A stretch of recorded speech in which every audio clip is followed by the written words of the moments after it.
चलिए फ्रेंड्स, शुरू करते हैं आज का अपना वीडियो। आज के इस वीडियो में आपको बताऊंगा क्लास 10th के लिए ऑफिशियल मॉडल क्वेश्चन पेपर, जो कि आपका सामाजिक विज्ञान का होगा, यानी कि सोशल साइंस का होगा, सोशल साइंस का यानी कि एसएसटी का आपका मॉडल क्वेश्चन पेपर है, ऑफिशियल है। अगर आप क्लास 10th में हैं, अगर आप भी इस बार क्वेश्चन यानी कि आप इस बार भी बोर्ड एग्जाम का पेपर देने वाले हैं, तो इस क्वेश्चन पेपर को लास्ट तक जरूर देखना, क्योंकि आज के इस वीडियो में आपको बताऊँगा सामाजिक विज्ञान का होगा, अर्थात सोशल साइंस का होगा, आपका कक्षा 10वीं का होगा, यानी कि 10th क्लास का होगा आपका सामाजिक विज्ञान का मॉडल क्वेश्चन पेपर है, जिसमें कि टाइम 3 घंटे के 15 मिनट का दिया जाता है आपको बोर्ड एग्जाम में पेपर को सॉल्यूशन करने के लिए। जिसमें कि प्रारंभ के 15 मिनट परीक्षार्थियों को, यानी कि जो परीक्षा देते हैं, उसे प्रश्न पत्र पढ़ने के लिए निर्धारित किए जाते हैं, और 3 घंटे के अंदर अंदर आपको पेपर को सॉल्यूशन करना होता है। 15 मिनट आपको पेपर को पढ़ने के लिए निर्धारित किए जाते हैं।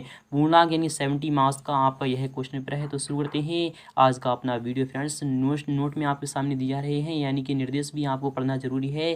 जब आप निर्देश को पढ़ते हो तभी आपको समझ में आता है कि कौन सा यानी खंड क्या कहना चाहता है।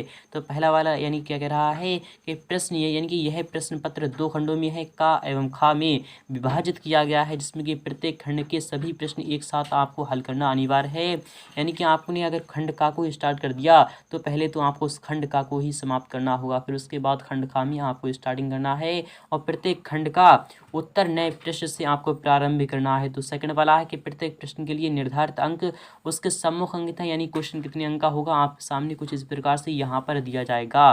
थर्ड वाला है कि का तथा खा खंडों हेतु दिए गए मानचित्रों का उत्तर पुस्तिका में आपको मजबूती के साथ संलग्न करना आवश्यक होगा। तो खंड का आपका यहाँ से शुरू हो रहा है। अगर आप क्लास 10th में हैं, इस बार दे रहे हैं आप भी अगर बोर्ड एग्जामिनेशन, तो इस वीडियो को लास्ट जरूर देखना। अपने कीमती 10 मिनट इस वीडियो में जरूर बिताइएगा, क्योंकि यह क्वेश्चन पेपर पक्का आता ही आता है, और इस बार ही पक्का फंसेगा। कि बहुविकल्पीय प्रश्न है आपके सामने आ चुके हैं कि निम्नलिखित विकल्पों में से सही विकल्प यानी सही उत्तर आपको चुनकर अपनी उत्तर पुस्तिका में लिखना होगा। तो पहला वाला क्वेश्चन आपका मोस्ट है, यह आपका सामाजिक विज्ञान का है। तो पहला वाला क्वेश्चन आ चुका है कि यंग इटली सोसाइटी का संस्थापक कौन था। तो आप सभी जानते होंगे कि यंग इटली सोसाइटी का यानी सोसाइटी का जो संस्थापक था, क्या वह गैरीवाल्डी था, या फिर काबूर था, या फिर बिस्मार्क था, या फिर मेजनी था। तो आप सभी जानते होंगे यानी जियोसेफ यानी कि मेजनी था, यानी कि आपका यहाँ पर आ जाएगा सेकंड, यानी कि आपका ऑप्शन नंबर यहाँ पर घा वाला बिल्कुल सही हो जाएगा। यानी कि यह क्वेश्चन आपका 1 अंक का है, यानी कि आपको 1 अंक मिल चुका है। नेक्स्ट क्वेश्चन भी देते हैं। क्वेश्चन सेकंड भी आपका मोस्ट है, आता ही आता है। सेकंड वाला क्वेश्चन क्या कह रहा है कि हिंद स्वराज पुस्तक के लेखक कौन है, यानी कि writer of Hind Swaraj.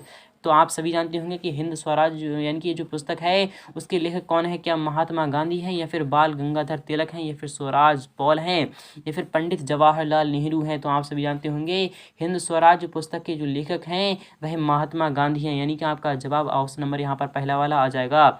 Third वाला क्वेश्चन भी आपका मोस्ट है कि फ्रांस की क्रांति कब हुई थी। यह क्वेश्चन आता ही आता है और हर साल आ रहा है, और इस बार भी पक्का फंसेगा कि फ्रांस की क्रांति कब हुई थी। क्या 1787 ईस्वी में हुई थी, या फिर 1788 में हुई थी, या फिर 1789 में हुई थी, या फिर 1790 ईस्वी में हुई थी। तो आप सभी जानते होंगे कि फ्रांस की क्रांति जो हुई थी वह 1789 ईस्वी में हुई थी, यानी कि आपका विकल्प यहाँ पर गा वाला बिल्कुल सही हो जाएगा। नेक्स्ट वाला भी क्वेश्चन आपका मोस्ट है, क्वेश्चन 4 भी आता ही आता है। ये क्या कह रहा है कि भारतीय संविधान की 8वीं अनुसूची में कितनी भाषाओं का समावेश है। तो आप सभी जानते होंगे कि भारतीय संविधान की जो 8वीं अनुसूची है उसमें कितनी भाषाओं का समावेश है। क्या 20 का है, या फिर 22 का है, या फिर 24 का है, या फिर 26 का है। तो इसका जवाब क्या आना चाहिए।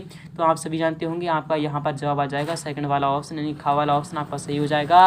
यानी कि 22 भाषाओं का समावेश किया गया है भारतीय संविधान की 8वीं अनुसूची में, 22 भाषाओं का समावेश किया गया है, यानी कि आपका विकल्प यहाँ पर सेकंड वाला बिल्कुल सही हो जाएगा। नेक्स्ट वाला भी क्वेश्चन लेते हैं। नेक्स्ट वाला भी क्वेश्चन आ चुका है आप सामने मोस्ट है। सेकंड वाला क्वेश्चन क्या कह रहा है, क्वेश्चन नंबर 5 पे आपका मोस्ट है कि वर्तमान में भारत में कितने राज्य हैं। तो आप सभी जानते होंगे कि वर्तमान में भारत में कुल कितने राज्य हैं। तो वह 29 राज्य हैं और 7 केंद्र शासित राज्य हैं। इसको भी आप ध्यान में रखिएगा। क्वेश्चन 6 भी आपका मोस्ट है कि लोकतंत्र में सत्ता किसके हाथ में होती है, यानी जो लोकतंत्र है उसमें सत्ता यानी कि उसमें सत्ता किसके हाथ में होती है। क्या सरकार के हाथ में होती है, या फिर जनता के हाथ में होती है, या फिर विधायिका के हाथ में होती है, या फिर कार्यपालिका के हाथ गुजरात में होती है। तो इसका जवाब आपको कमेंट बॉक्स में देना होगा, यह आप खुद ही सॉल्व कर सकते हो। आपका आ चुका है 7 वाला भी क्वेश्चन आपका मोस्ट है, अति लघु उत्तरीय प्रश्न है, यानी अति लघु उत्तरीय प्रश्न में आपको एक क्वेश्चन का जवाब देने पर 2 अंक मिल जाएगा। तो 7वां क्वेश्चन आ चुका है कि जलियांवाला बाग हत्याकांड कब और कहाँ हुआ था। तो आप सभी जानते होंगे जलियांवाला बाग हत्याकांड जो हुआ था वह 13 अप्रैल 1919 ईस्वी को हुआ था। कहाँ पर हुआ था? अमृतसर पंजाब में हुआ था। तो आपका आंसर हो चुका है, क्योंकि यह क्वेश्चन आपका 2 ही अंक का है, अति लघु उत्तरीय प्रश्न है, इसलिए आपका आंसर इतना ही आपको लिखना होगा। सेकंड वाला क्वेश्चन है, क्वेश्चन 8 में आपका मोस्ट है कि रिंडरपेस्ट क्या है। तो आप सभी जानते होंगे रिंडरपेस्ट वह बीमारी है जो कि पशुओं में हो जाती है, विषाणु जनित है, यानी कि पशुओं में जो रोग हो जाता है विषाणु द्वारा, वायरस द्वारा, उसे हम रिंडरपेस्ट कहते हैं। तो आपका आंसर इस तरीके से आ जाएगा। 9वां क्वेश्चन भी आपका मोस्ट है कि विश्व के 2 संघात्मक राज्यों के आपको नाम लिखना होगा। तो विश्व के 2 संघात्मक राज्य कौन कौन से हैं आप, यानी कि मैं बता रहा हूँ वो लिखिएगा।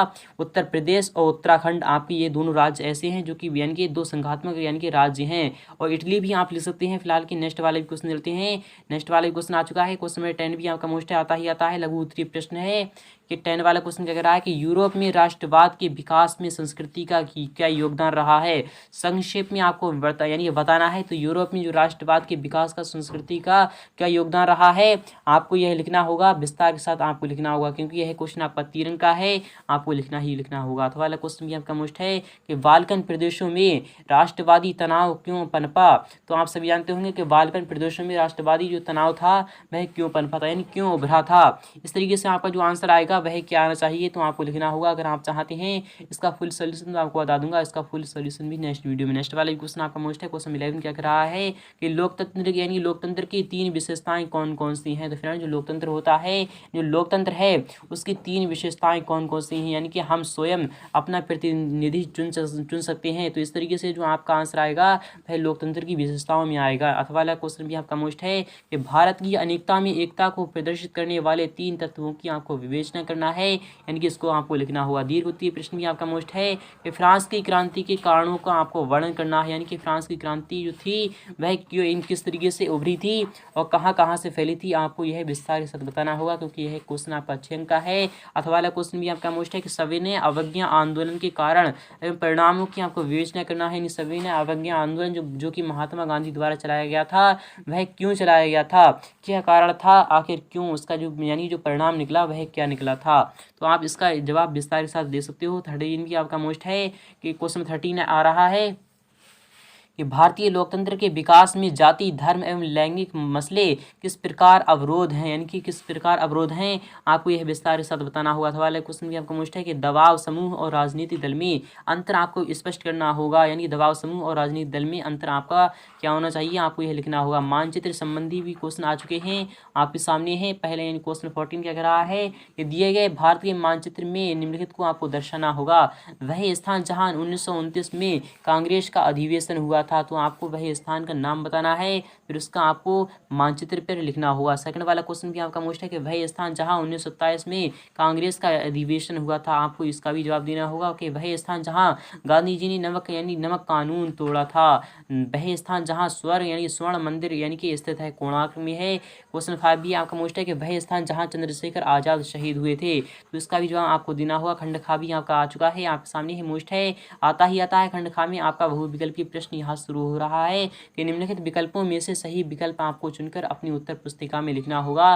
पहला वाला क्वेश्चन है, क्वेश्चन 15 है कि नवीकरणीय योग यानी कि नवीकरणीय योग्य संसाधन कौन है, क्या वन है या फिर जल है, पवन ऊर्जा है या फिर ये सभी हैं। तो आप सभी जानते होंगे ये सभी नवीकरणीय योग्य संसाधन है।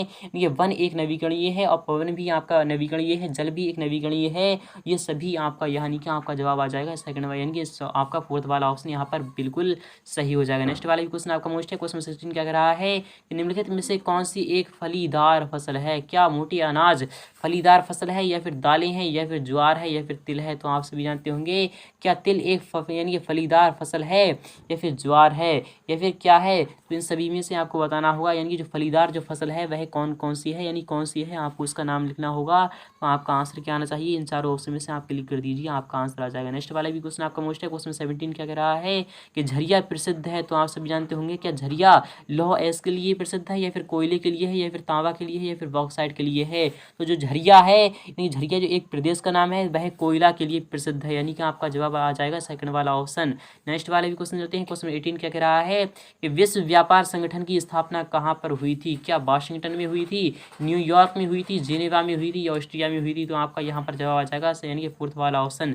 नेक्स्ट वाला भी क्वेश्चन आपका मोस्ट है। क्वेश्चन 19 क्या कह रहा है कि भारत में उपभोक्ता संरक्षण अधिनियम का यानी कि लागू कब हुआ था? तो आप सभी जानते होंगे भारत में उपभोक्ता संरक्षण अधिनियम 1986 ईस्वी में लागू हुआ था, ना ही 1982, ना ही 1984, ना ही 1985। बट आपका यहाँ पर जवाब आ जाएगा घ वाला ऑप्शन, इसलिए आपका जवाब यानी चौथा वाला ऑप्शन आपका बिल्कुल सही हो जाएगा।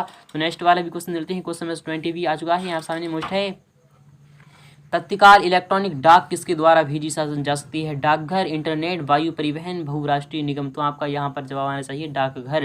नेक्स्ट वाले भी क्वेश्चन लेते हैं। क्वेश्चन 21 आ चुका है आपके सामने ही मोस्ट है, आता ही आता है। ये आपका अति लघु उत्तरीय प्रश्न होगा, तो आपके सामने आ चुका है। ये है आपका 2 अंक का है। सतत पोषणीय विकास का अर्थ आपको बताना होगा, यानी सतत पोषणीय विकास क्या है आपको बताना होगा। क्वेश्चन 22 है भारत में परमाणु ऊर्जा के 2 केंद्रों के नाम बताना है। प्रति व्यक्ति आय किसे कहते हैं? लघु उत्तरीय प्रश्न क्या है? खादर तथा वांगर से आप क्या समझते हैं? आपको विस्तार के साथ लिखना होगा। अथवा वाला क्वेश्चन भी आपका मोस्ट है कि चावल की खेती के लिए आवश्यक भौगोलिक परिस्थितियों का आपको वर्णन करना है। देश के आर्थिक विकास में सार्वजनिक क्षेत्र के योगदान को आपको संक्षेप में बताना होगा। अथवा वाला क्वेश्चन भी आपका मोस्ट है 3 ऐसे कारण बताइए जिसके उपभोक्ताओं को आपको शोषण यानी शोषण होता है। तो आप इस तरीके से आप आंसर दीजिएगा, आपका आंसर हो जाएगा। दीर्घ उत्तरीय प्रश्न है कि भूमि कटाव किसे कहते हैं? भूमि कटाव के कारण क्या है आपको लिखना होगा। क्वेश्चन 6 आपका मोस्ट है। अथवा वाला क्वेश्चन है कि ऊर्जा के गैर परंपरागत स्रोतों का आपको वर्णन करना है। वैश्वीकरण क्या है और भारत में वैश्वीकरण के प्रभाव को आपको समझाना है। अथवा वाला क्वेश्चन भी आपका मोस्ट है। पर्यावरण में गिरावट के कुछ ऐसे उदाहरणों की सूची बनाइए जो अपने आप यानी के आसपास देखे हों। मानचित्र संबंधी भी आ चुका है यहाँ सामने है कि दिए गए मानचित्र के आपको इनको दर्शाना है। राणा प्रताप सागर बांध चिन्ह द्वारा आपको दर्शाना है। कोई एक चाय उत्पादक क्षेत्र इस चिन्ह द्वारा आपको दर्शाना है। डल यानी डल झील चिन्ह द्वारा दर्शाना है आपको। भारत का कोई एक बंदरगाह जो पश्चिमी तट पर स्थित हो चिन्ह आपको द्वारा समझाना होगा। तो फ्रेंड्स उम्मीद करूंगा आपके समझ में आ चुका होगा। अगर आपके समझ में आ चुका है तो इस वीडियो को लाइक करना, शेयर करना। मिलते हैं नेक्स्ट वीडियो में फुल